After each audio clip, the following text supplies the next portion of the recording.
guys, it's Kimmi. I know you're here for the video and I'm gonna let you get right to it. But first, I have to tell you about the Notary Business Success Mentor Program if you have not heard. And it includes everything you need to get started in your business to teach you how to properly notarize using our course, Notarize Like a Pro. Apostilles, field inspection, ink fingerprinting, you name it, we got you covered. So check it out, including weekly live trainings and a 7-day-a-week chat. Oh yeah, you heard it right, 7 days. So check it out, notaryeducators.com. Bye. Enjoy the video.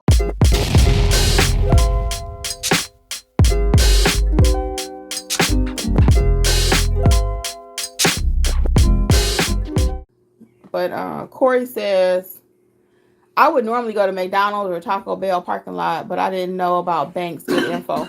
Well, no, we're not saying to pop up in the bank, Corey. Typically, we had a signing at the bank. So I don't really just go to a bank and say, can I use your internet? Let's clarify that. No, that's if we have a signing at a bank. Like, for example, you know your signing location. So if I know it's going to be at a bank, or if I know, like Jeffrey was saying earlier, office, then we love scanning there and staying a little bit longer. So ready to, hold on, let's go back to the signing order. Hold on.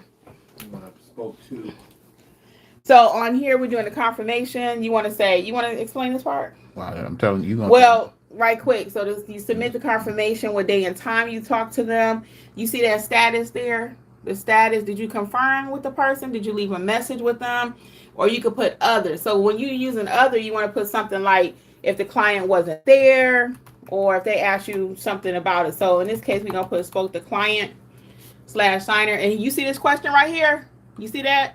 Do you understand scan backs are required after signing? And once you hit yes, you are saying you understand. What's the next question? Will signed documents be delivered next day after signing, or Monday if it's a Friday or Saturday? And once again, you're committing to yes. Okay. All right. So now I need to upload. So now we're going to upload the document. Now we're going to upload the document. And I didn't do my double check like I'd like to do before we do scan backs. We'll show y'all a little behind the scenes content with YouTube too right quick.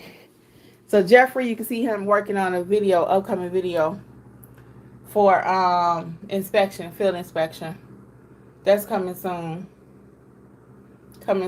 So y'all, we be working around here, trying to do content, trying to do signings. So we walk the walk, honey. We are not just sitting around here eating bonbons, okay? So anyway, while Jeffrey's getting his phone together, I don't know what he's doing. I'm getting the pictures, the ID. I gotta get. Oh, he's getting the ID because the client did not make the pictures for us. Now, there's a lot of controversy out there. Should you make an ID for the client? Should you make the client go get their own copy?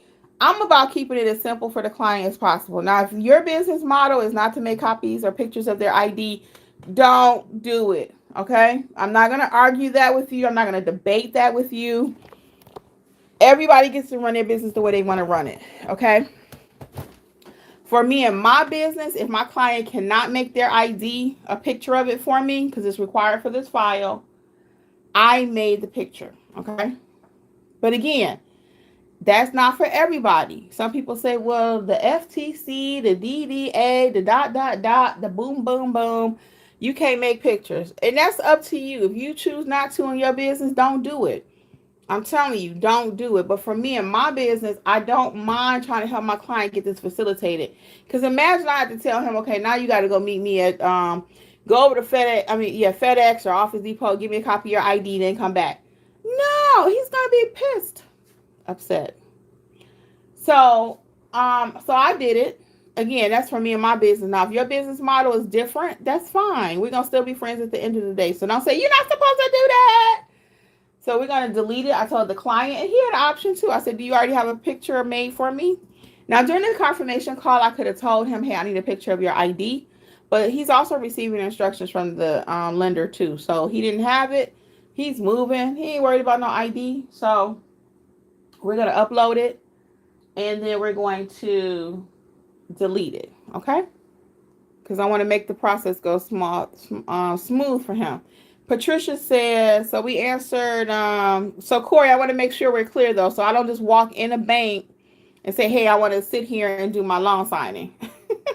I don't just walk in the bank and say, here, I want to use your office space. Okay. That's not how that works.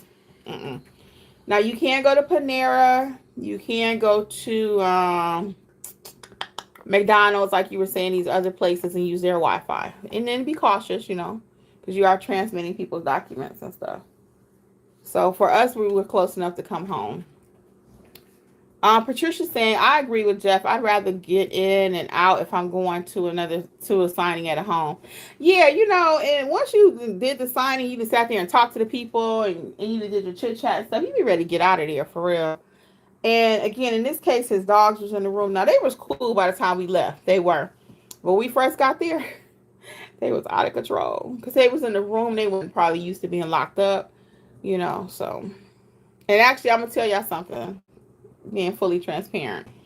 I always say you do not change the signing location. And you do not. Okay? Especially with loan signings. You cannot. But in this case, because he told me his dogs were big, he warned me up front. But he said, I could put him up. He said, I've been a dog owner for 20 years. I know what to do. I said, well, would you like to meet at the library? And I was giving him that option because sometimes people don't like to lock their dogs up, even for an hour, a half hour, So he was like, no, I prefer to do it at my house. So I said, okay, because I was trying to get out of going to that home because I was just scared. S. Thompson says, just got my commission Friday. Not sure what questions to ask. Oh, no worries. Well, I'll tell you what you need to do. And it doesn't change no matter what state you're in. Start with your Start Your Notary Business book that I wrote. I'm going to show you right quick. I'm in my office. I have a couple of them. Start with that book. That way you can get a nice overview. Here you go. Well, I'll hold it in my hand. Hold on. Okay. I'm like, oh, no. Did it cut off? Okay. So anyway, you can start with the Start Your Notary Business book. Every state has one. This is for Georgia. What state are you in? This is for Florida, Indiana, okay? So once you get that book, that's going to tell you everything you can do in the notary business. And every day that list is growing. But it's going to cover everything you can do. And then from there, I would say double back for mentorship. With us, you have the startup plan or the all-inclusive plan. I'll tell you a little bit about that right quick. The startup plan is $27 per month. People are going crazy for that plan too. And I understand why. You can learn all your basics for $27. It's a great plan.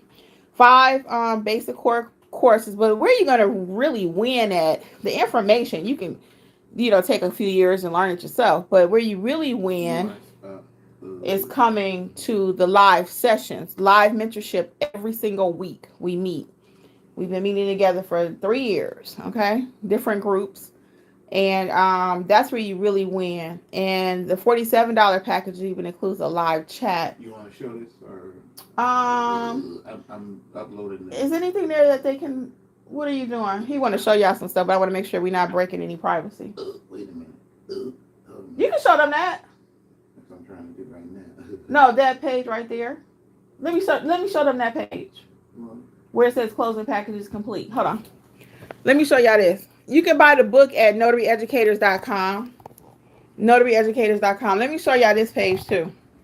So I got the custom. Well, hold on before you go there. So you see where it says closing package is complete? In my instructions, it said do not go to this signing unless these words are here. And it's in green. So when I went to check it yesterday, it said file not complete. You see Jeff is uploading the ID? There you go. Is that the last thing you had to upload? Yes.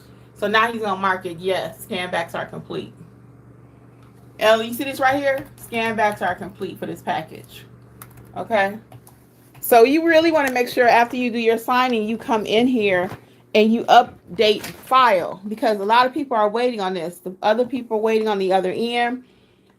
People they get the package. What did he say? Tomorrow?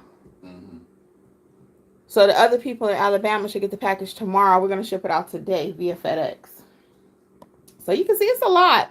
That's why I should have asked for more money. This particular signing paid $100. That's not my normal fee by a long shot. But again, it's a company that I really like working with. I worked with them during COVID a lot. And I'm not going to say their name because they're very, very private. Okay. I'm not, so don't ask in the comments. I'm sorry, I cannot share that with you. If I could, I would. But they're very private.